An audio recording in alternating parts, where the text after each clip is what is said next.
Assalamualaikum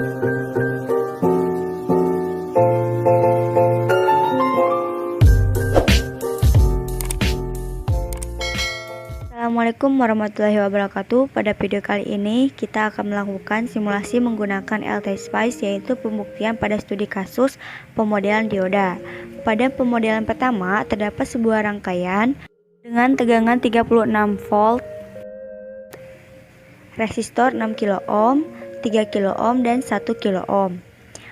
Pada rangkaian ini dioda berfungsi sebagai saklar. Ketika saklar tertutup disebut dengan forward bias, dan pada saat saklar terbuka disebut dengan reverse bias. Berdasarkan studi kasus, tentukan V dan I pada R sama dengan 1 kilo ohm. Dengan menggunakan teorema Thevenin, didapatkan hasil tegangan pada R sama dengan 1 kilo ohm, yaitu sebesar 12 volt sama dengan VTH. Setelah itu kita menentukan RTH. RTH di sini dihasilkan senilai 2 kilo ohm. Sehingga kita dapat mengetahui arus pada R sama dengan 1 kilo ohm sama dengan 4 miliampere. Nah, pada pemodelan yang kedua ini dengan studi kasus yang sama, tentukan I dan V pada R sama dengan 1 kilo ohm.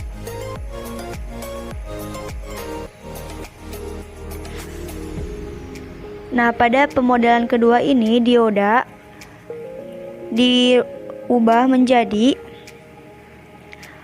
tegangan dan saklar. Jadi pada rangkaiannya terdapat dua sumber tegangan, yaitu VTH sebesar 12 volt dan V dioda sebesar 0,7 volt atau tegangan jatuh pada dioda. Sesuai dengan hukum Kirchhoff kedua, didapatkan arus pada 1 kilo ohm sebesar 3,766 miliampere dan tegangan pada objek atau 1 kilo ohm sama dengan 3,766 volt. Dan pada pemodelan ketiga dengan studi kasus yang sama, tentukan V dan I pada R sama dengan 1 kilo ohm. Di sini pemodelan ketiga dioda diubah menjadi sumber tegangan, resistor dan saklar. Sumber tegangannya dioda sebesar 0,7 volt, kemudian resistornya 0,23 ohm. Berdasarkan hukum Kirchhoff kedua, didapatkan bahwa arus pada 1 kilo ohm itu sebesar 3,7663779 miliampere dan tegangan objek atau 1,1 kilo ohm sama dengan 3,7663779 volt. Langsung saja kita melakukan praktikumnya. Buka aplikasi LT-Spice, lalu kita cari komponen voltage atau tegangan,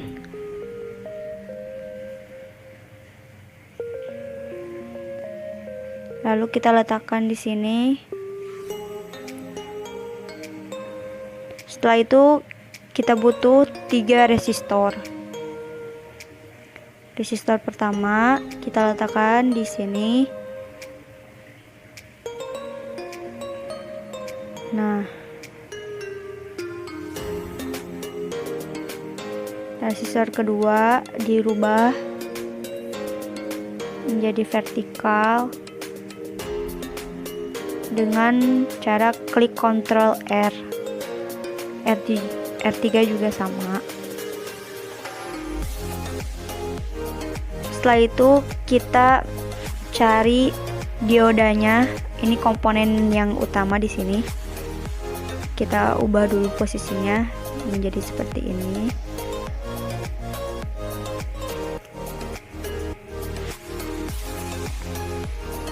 Nah, setelah itu edit. Masukkan tegangannya 36 volt, R1 6K atau 6 kilo ohm, lalu R2 3 kilo ohm, R3 1 kilo ohm. Nah, sesudah diedit, kita langsung hubungkan semua komponen dengan wire.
Setelah komponen semua terhubung, kita tambahkan di sini ground.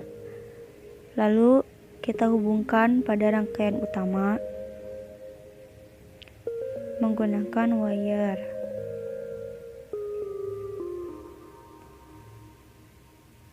Nah, setelah semua rangkaian terhubung, kita lakukan analisis atau running. Nah, di sini ada tinggal klik, lalu kita edit stop time-nya menjadi 1 milisecond. Setelah itu di sini sudah ada untuk penganalisisannya. Nah, di kursor ini kita akan mencari arus dari R3. Tinggal klik, nah akan tampil muncul seperti ini. Maka kita mengetahui bahwa arus yang ada di R3 kita perbesar dulu agar lebih jelas nilainya.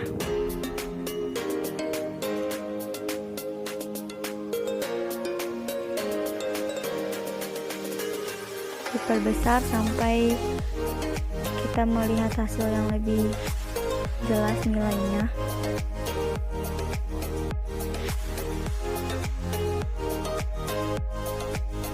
Sehingga terlihat nilai yang lebih teliti sekitar 3,77019 miliampere.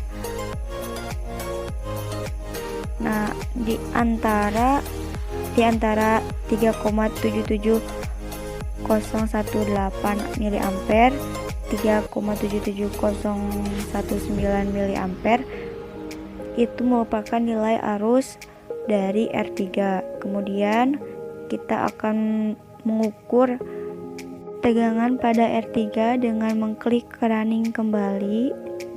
Lalu kita membuat titik reference, klik kanan, maka klik mark reference, lalu kita arahkan kursor sehingga seperti ini. Nah, klik, lalu ada nilai dari tegangan sebesar 3,77019 volt. Nah, kalau diperbesar akan terlihat jelas nilainya. Jadi nilai tegangan ini di antara 3,77018 volt dan 3,77019 volt pada R3 ini.